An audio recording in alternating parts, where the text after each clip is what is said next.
Noticed a lot of censorship on independent media lately. Indymedia, they're pulling articles that don't go along with the rather Zionist tune that they're all playing these days, and that's because media is owned by Zion, and Zion has only been around since Israel came into being, but Zionism, the building towards an Israel of world power status, has been going on for quite some time, long before the United States came into being.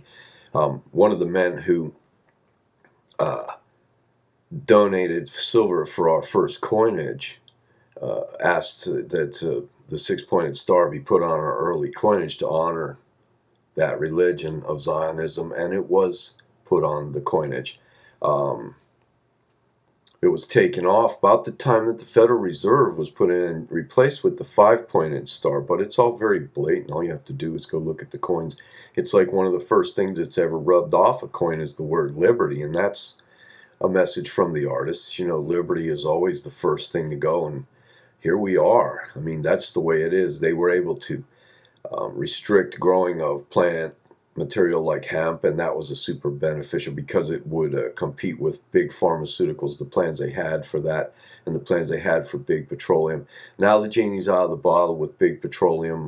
They're doing biotech to make the pumping of the oil easy, and these things that they've used, the biological entities they've created, the bacteria, eat carbon, which means they eat you. But in order for these bacteria to survive under harsh circumstances, they've had to make them antibiotic resistant. They've had to make them really tough.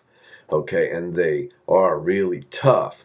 And the BP disaster in the Gulf was just basically a worldwide plague scenario where they'll hold the inoculation against it over your head as a club, and there's no way that they could even produce enough of this vaccine to take care of it. There's going to be a lot of people leaving now, really.